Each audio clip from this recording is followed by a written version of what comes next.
Hello guys, welcome back to my channel. So guys, part को start करने से पहले मैं आप सभी से कहना चाहूँगी हैप्पी न्यू ईयर। और मैं गॉड से विश करती हूँ कि ये न्यू ईयर आप सभी के लिए खुशहाल न्यू ईयर रहे और आप सक्सेस की सीढ़ियाँ ऐसे ही चढ़ते रहे। सो अगर आप मेरे चैनल पर नए हैं तो मेरे चैनल को सब्सक्राइब कीजिए एंड वीडियो को लाइक कीजिए, शेयर कीजिए एंड कमेंट करके ज़रूर बताएं कि आपको पार्ट कैसा लगा। तो बिना किसी रुकावट के आइए पार्ट स्टार्ट करते हैं। सो गाइज, आपने पहले वाले पार्ट में सुना कि मलिका के पास एक कॉल आती है और वो कॉल होती है रूहान की। एंड मलिका रूहान से बात करने के लिए थोड़ी दूर चली जाती है बसंत, सुमेध एंड झलक से। एंड वहीं दूसरी तरफ सुमेध थोड़ा सा शॉक्ड हो जाता है कि मलिका का फियांसे है, क्योंकि उसको लगता है कि मलिका अभी रिलेशनशिप में नहीं आना चाहती क्योंकि वो अभी पढ़ाई कर रही है, उसको इन सब चीज़ों से दूर रहना है। लेकिन जब वो सुनता है कि मलिका का फियांसे है तो वो थोड़ा सा शॉक्ड में आ जाता है। एंड वहीं दूसरी तरफ झलक उसको इशारे में बोलती है कि मैं तुम्हें ये सब बातें बाद में क्लियर करती हूँ कॉल पर। एंड वहीं सुमित शांत हो जाता है। एंड बसंत बोलता है, ओहो मलिका जी की कॉल, फियांसे, क्या चक्कर है भाई। लेकिन फिर उसको ध्यान आता है कि अचानक से कि सुमित तो मलिका को पसंद करता है, तो वो एकदम से शांत हो जाता है और वो भी शॉक्ड में आ जाता है। और वो अपने दिल में सोचता है, अरे ये मैं क्या बोलने लग गया था। मलिका का फियांसे के बारे में मैंने सुमित के सामने इस तरीके से रिएक्ट क्यों करा। ओ माय गॉड, अब पता नहीं वो मेरे बारे में क्या क्या सोचेगा। मैं कैसे इतना भुलक्कड़ हो सकता हूँ। वहीं सुमित बसंत की तरफ देखकर इशारे में बोलता है, इट्स ओके। एंड वहीं दूसरी तरफ मलिका रूहान से बात करके वापस आती है। एंड सुमित बहुत ज़्यादा डेस्परेट हो जाता है पूछने के लिए कि आखिर उसका फियांसे उससे क्या बात कर रहा था। तो वो उससे पूछता है, क्या बोल रहा था तुम्हारा फियांसे। तो मलिका जवाब देती है, कुछ नहीं, बस कह रहा था कि न्यू ईयर आने वाला है तो कुछ सेलिब्रेशन के बारे में बात कर रहा था। तो सुमेध बोलता है, तो तुमने क्या जवाब दिया। मलिका बोलती है, बाद में बताती हूँ, अभी पहले हम लोग ब्रेकफास्ट कर लेते हैं। सुमेध के मन में अब कुछ बहुत सी बेचैनी सी होने लगती है कि आखिर मलिका और उसके फियांसे के बीच में क्या बात हुई थी।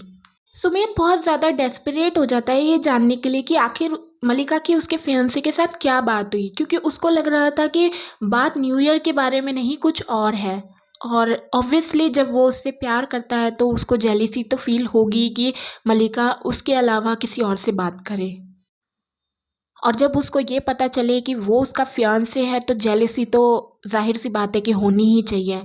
और फिर उसके बाद ये सारे अपना ब्रेकफास्ट ख़त्म करते हैं एंड अपनी अपनी क्लासेस की तरफ चले जाते हैं। एंड लास्ट में क्या होता है, क्लासेस में लेक्चर्स पे लेक्चर्स होने लगते हैं। एंड फाइनली कॉलेज का टाइम ख़त्म होता है एंड सभी स्टूडेंट्स अपने अपने घर जाने के लिए बाहर निकलते हैं। एंड मलिका एंड झलक एक साथ पहले आ जाते हैं एंड वो दोनों सुमेध एंड बसंत का वेट करते हैं। एंड झलक मलिका से बोलती है, तो पहले मुझे एक बात बता मलिका, तुझे क्या ज़रूरत थी रूहान के बारे में सुमेध के सामने बोलने की और बसंत के सामने। मलिका झलक की बात का जवाब देते हुए बोलती है, वो मैंने इसलिए किया ताकि सुमेध को कोई गलत सिग्नल ना मिल सके।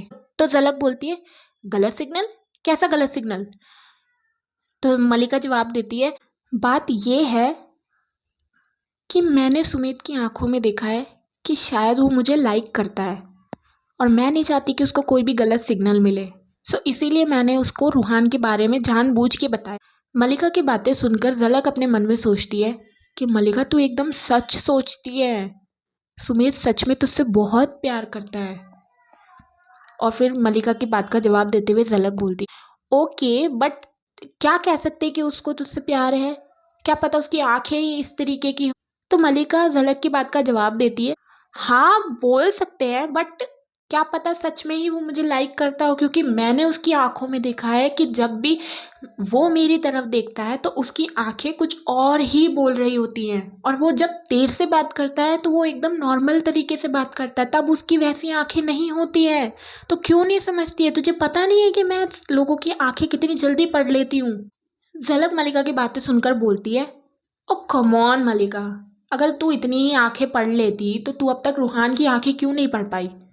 तो मलिका झलक की बात का जवाब देते हुए बोलती है, उसकी आंखें, उसकी आंखें तो मैं पहली बार में ही पढ़ चुकी थी कि कितना बड़ा वो सबसे बड़ा उल्लू का पट्टा है और मैं उसके साथ बिल्कुल भी खुश नहीं हूँ। बट हाँ, सुमित को कोई गलत सिग्नल ना मिले इसीलिए मैंने सुमित के सामने उसकी कॉल पिक करी थी, वरना मेरे को उसकी कॉल पिक करने में कोई इंटरेस्ट नहीं है। झलक एंड मलिका दोनों मिलकर बातें कर ही रहे होते कि इतने में सुमेध एंड बसंत भी वहाँ आ जाते हैं एंड चारों मिलकर घर की ओर निकलते हैं। सुमेध अपने घर की तरफ निकलता है एंड मलिका झलक अपने अपने घर की तरफ एंड बसंत अपने घर की तरफ चला जाता है।